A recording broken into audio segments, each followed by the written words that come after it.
Morning everyone, कैसे हो आप सब? होप सब बढ़िया होंगे। स्वागत करता हूँ मैं आपका नए एपिसोड में। आ चुके हैं हम ब्रेकफास्ट करने। ब्रेकफास्ट नहीं, एक्चुअली में टाइम हो चला है 1:14 दोपहर के। हम लोग सो रहे थे अभी तक। Can you explain? डैड, ये एक्सप्लेन बहुत अच्छा करते। अभी डेमो दे। ब्रेकफास्ट अपना लोगों का आ चुका है। हम लोग बस करने लगे हैं ब्रेकफास्ट यहाँ पे स्टार्ट। तो भाइयों, ब्रेकफास्ट तो बहुत अच्छा सा हो गया। लंच ही कह सकते हो उसको, ब्रंच हो गया एक तरीके से। और रेस्टोरेंट से ये किसी एक चौराहे पे पड़ता है, यहाँ से सीधा हमारा होटल है। मतलब मंदिर यहीं पे है, सीधा उस मंदिर से सीधी रोड आओगे तो यहीं पे मिल जाएगा। लोकेशन मैं डाल दूँगा नीचे। अब हम चल रहे हैं काल भैरव के मंदिर में दर्शन के लिए। सुरजीत भाई खड़े हैं हमारे साथ। रंजीत वहाँ पे कर रहा है बात रिक्शा वालों से। 150 रुपया देगा। बहुत ही मज़ा आ रहा है। अभी हम मार्केट भी घूमेंगे पूरी, ठीक है। हालांकि सारा दिल्ली वाला ही सामान है जो दिल्ली में मिलता है। नहीं भाई? बिल्कुल भाई, सेम चीज़ है सारी। खाना पीना सब सेम है बट हाँ, स्वाद अलग है यहाँ का थोड़ा सा। तो चलो, ब्रदर आ गया। ब्रदर का आ गया है यहाँ से सिग्नल कि चल रहे हैं। चलो, बहुत ज़्यादा दूर थोड़ी है। तो गाइस हम लोग पहुँच चुके हैं महर्षि संदीपानी आश्रम में। ये हमारा है आज का फर्स्ट स्टॉप और ये आश्रम है। इस आश्रम में सबसे पहले तो मतलब एक बार हो के आते हैं कैसे कैसे है, क्या क्या है। फर्स्ट टाइम ऐसे हम आ रहे हैं, सो एंट्री करते हैं हम लोग यहाँ पे आश्रम में। श्री कृष्ण सुदामा बलराम विद्या स्थल। सो ये प्राचीन मंदिर है, श्री कृष्ण सुदामा बलराम विद्या स्थल।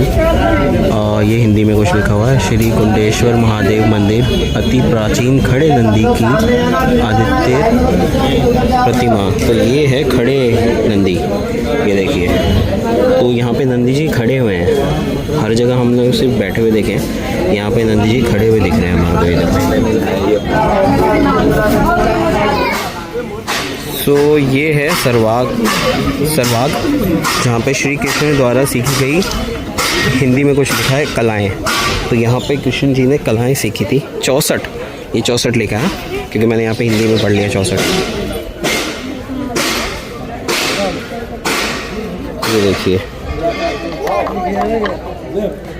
तो ये वो सरोवर है, ये कुंड कैसे कह सकते हैं या सरोवर जैसे कह सकते हैं, जहाँ पे श्री कृष्ण ने 64 कलाएँ सीखी थी। सो देखो यहाँ पे वो कछुए भी देखो, ये देखो कछुए दिखाऊँ आपको। ये रहे कछुए, ये रहा। तो पहली कला जो उन्होंने सीखी वो थी गीत। यहाँ पे उन्होंने गीत भी सीखे थे, कृष्ण और बलराम जी ने और सुदामा जी ने।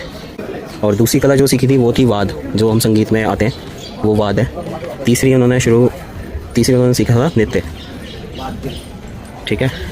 चौथा था चौथा जो सीखा वो सीखा आल्खे।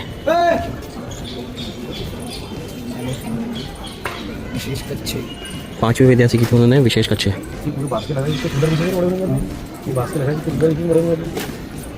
छठी विद्या जो सीखी थी वो ये सीखी थी, अब आप खुद पढ़ के बता दो क्या है ये। टंडुल स्कून मिल विक्रा। सातवीं जो सीखी थी वो ये सीखी थी, वो है ये पुष्प सतरना, मतलब पुष्पों का आपस में उनको पिरोना।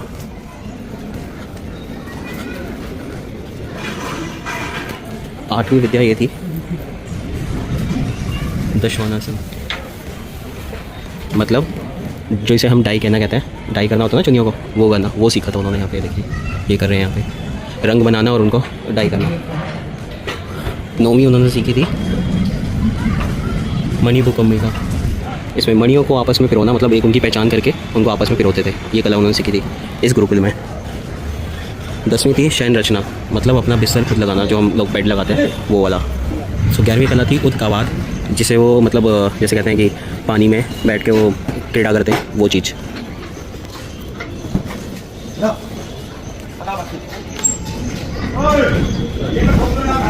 बारहवीं कला ये थी।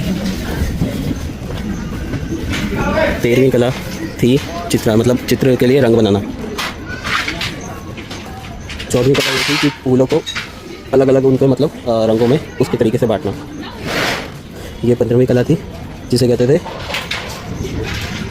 शेखर का पीढ़ी योजना, मतलब जिसे हम पटका बांधना जिसे कहते हैं वो चीज़।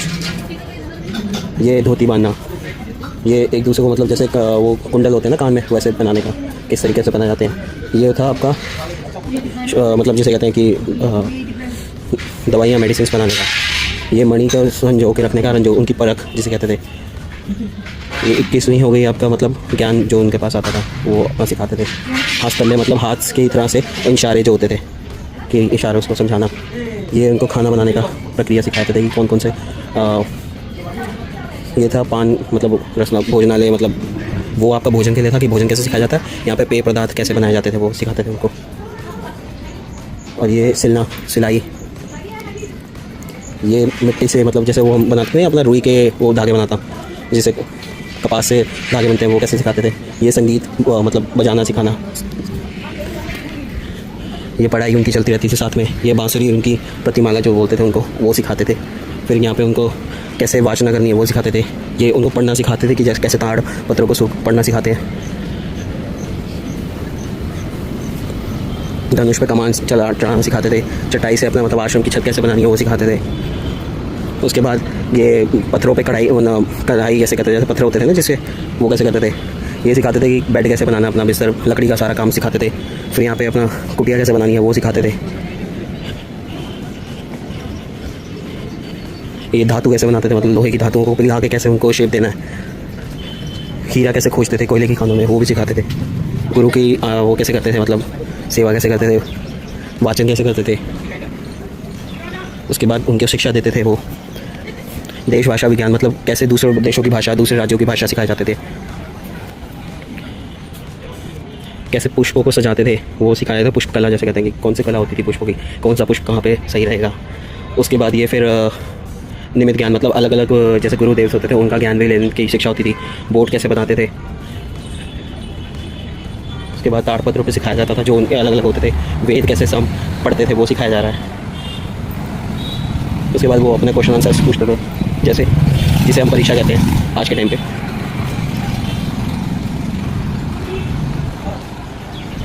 बचपन शिक्षा क्या उन्होंने यहाँ पे ज्ञान दी थी, वो था छंदो ज्ञान, मतलब छंद जैसे हम कहते हैं ना छंदो ज्ञान, उसका क्रियाकलाप कहते थे। जिसे क्रियाकलाप मतलब जैसे नृत्य एक तरीके का हो गया। फिर उसके बाद छलो तो गया, मतलब कैसे आप बेस दूसरा बदल के आप छल विद्या भी आनी चाहिए आपको, वो भी सिखाते थे। वस्त्र गोपन भी मतलब किस तरीके से वस्त्र पहनना है, किस तरीके से मतलब अच्छा दिखना है वस्त्र पहन के। फिर दूता विषय मतलब किस तरीके से आपने सिखाया जाता था। चौसर भी उनको खिलाया जाता था, वो सिखाया जाता था कि कैसे खेलना है चौसर। फिर उसके बाद आपका पक्षियों से किस तरीके से बात करनी है, किस तरीके से उनको समझना है। वैदिक विद्या मतलब आपको जैसे कहते हैं कि हमारे आजकल में डॉक्टरी लाइन वो भी सिखाते थे, वो भी पढ़ाते थे कि किस तरीके की बीमारियाँ किस तरीके से हल होंगी। ये आपका हो गया कि किस तरीके से शस्त्र चलाना सिखाते थे। उस शस्त्र को चलाने की क्या मतलब प्रक्रिया होती थी, क्या विद्या होती थी उसके पीछे। और ये फिर जिमनास्ट आज के जिम का हो गया, जिम भी कराते थे।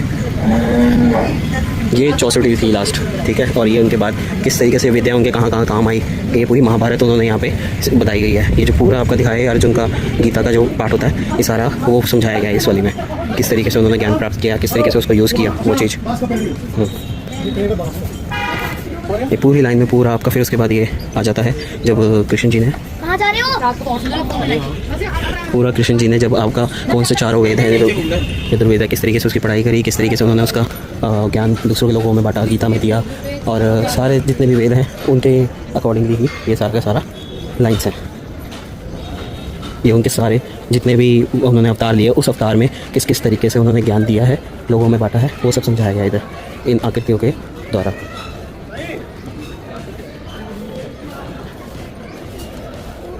कैसे दूसरों में बांट के चलना है। जितनी हमारे जैसे कहते हैं ना कि आजकल के जितने भी ज्ञान होते हैं जो हमारे को अपनी किताबों में पढ़ाया जाता है, या फिर जिस तरीके से हमारे को गैरो ज्ञान देता है टीचर बताती हैं, उस तरीके से ही सारा समझाया गया है कि पहले के टाइम पे किस तरीके से समझाए जाते थे।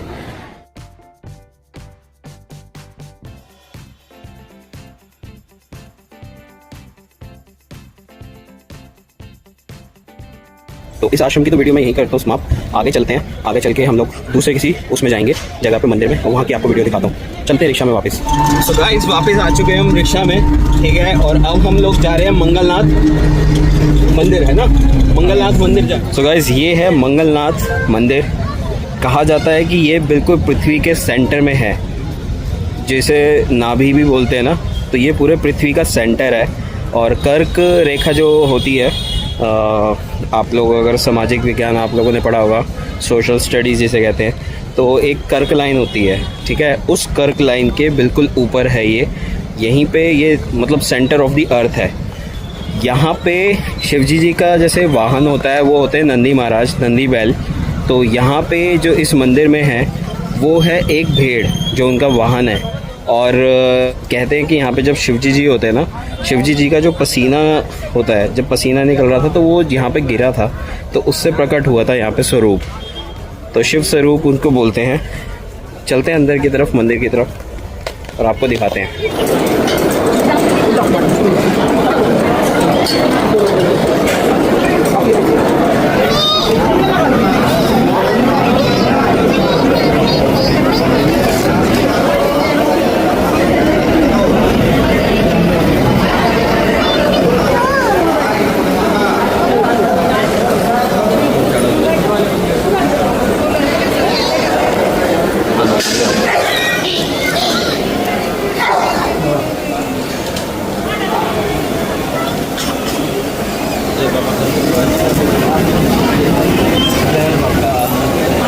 मंगलनाथ मंदिर होके अब हम लोग जा रहे हैं काल भैरव के मंदिर में। आ चुके हैं वापस अपनी ई रिक्शा पे। आज की सवारी अपनी यही है, चारों की, है ना। फोन ही ले जाए, फोन ले जाता कोई अभी मेरा। बस प्रसाद ले लिया हम लोगों ने। आ चुके हैं हम काल भैरव मंदिर की तरफ। लाइन में लगेंगे, लाइन ज़्यादा बड़ी है तो घूमते हुए सीधा वापसी एग्ज़िट यहीं से है, पीछे से। चलते हैं एक बार मंदिर में, आपको दिखाते हैं, आगे मंदिर के दर्शन कराते हैं। सो फाइनली 2-2.5 किलोमीटर की लाइन में चल के हम लोग आ गए हैं काल भैरव के मंदिर में।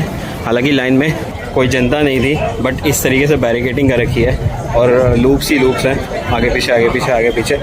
कम से कम हमें 2 किलोमीटर तक चल दिया होगा। तो भीड़ देखो, भीड़ देखो वहाँ तक है।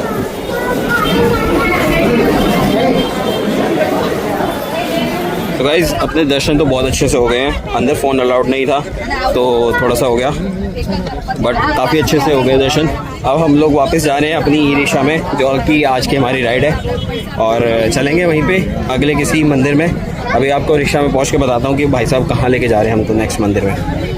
दर्शन बहुत अच्छे हुए, खुले दर्शन हुए। लाइन में थोड़ी सा लगना पड़ा जो मैंने आपको दिखाया लास्ट। फिर उसके बाद क्या हुआ, उसके बाद फ़ोन्स अलाउड नहीं थे हमारे को ऑब्वियसली। हमने अपने खुले दर्शन किए, प्रसाद चढ़ाया। तो महाकाल की नगरी में एक और मंदिर आज हम आ रहे हैं, गढ़ कालिका मंदिर, और चलते हैं। इसको गढ़ कालिका मंदिर भी कहते हैं।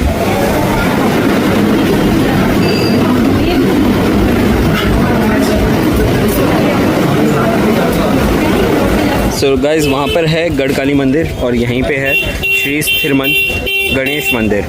तो चलते हैं एक बार श्री स्थिरमन गणेश मंदिर के अंदर, कराते हैं आपको दर्शन। क्योंकि पीछे जो मंदिर था गढ़ कालिका का मंदिर का, इतने प्यारे दर्शन हुए, इतने खुले दर्शन हुए, मतलब पूर्ण स्वरूप के माता के दर्शन हुए हैं। अब यहाँ पे भी देखते हैं गणेश जी के दर्शन होते हैं, कैसे होते हैं। हाँ हो जाएंगे, अच्छे से दर्शन हो जाएंगे। छोटी सी लाइन है बट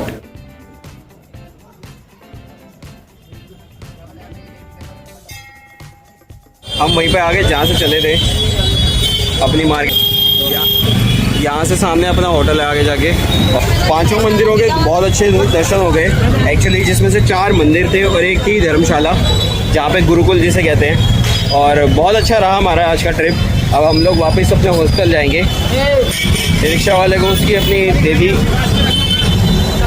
बहुत अच्छा था भाई, उसने पूरा घुमा दिया हमारे को अच्छे से।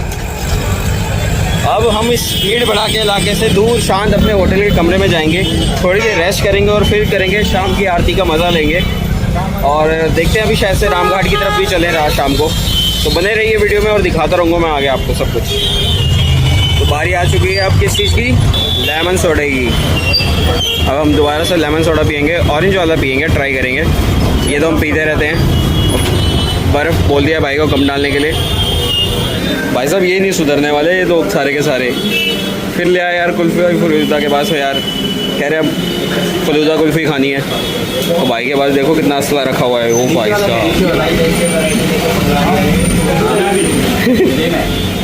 भाई ये और भाई ये देखो रेट रेट देखो कितने प्यारे रेट हैं। अगर यही चीज़ दिल्ली या गुड़गांव में होती ना, इन सब के आगे एक डंडा लगा होता। हाँ भाई, कैसा है? हैं? क्या लिया तुमने? भाई साहब कुल्फ़ी खा के तो इतना मज़ा आ गया कि बस पूछो मत। और जिसको भाई को लोगों को भांग कोटा शाही ठंडाई पीनी है वो भी पी सकता है यहाँ पे आगे, मज़ेदार मिलती है। और सारे के सारे देखो लगे हुए हैं इस समय। ये देखो भीड़ देखो, मेरे को लग रहा है भाई ने अभी अभी गोड़ दिया है। और दीदी भीड़ देखो कितनी लगी पड़ी है। ये भाई बना रहा भांग के गोले हैं ये सारे। तो गाइस शाम हो चुकी है, आ चुके थे हम अपने होटल पे और अब जा रहे हैं हम आरती देखने रामघाट के ऊपर। तो बस थोड़ा सा चाय पियेंगे पहले कहीं पे और फिर उसके बाद चलेंगे रामघाट आरती के लिए। तो गाइस अपनी चाय आ चुकी है यहाँ पे, हम चाय पियेंगे। कहाँ पे?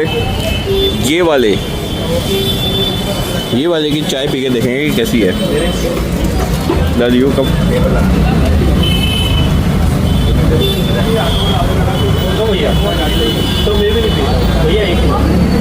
और देखो आरती चल रही है अभी भी। भाई हो रही आरती, बच गए अभी थोड़ा, देख सकते हैं।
लोग रुक गए हैं हम किसके लिए?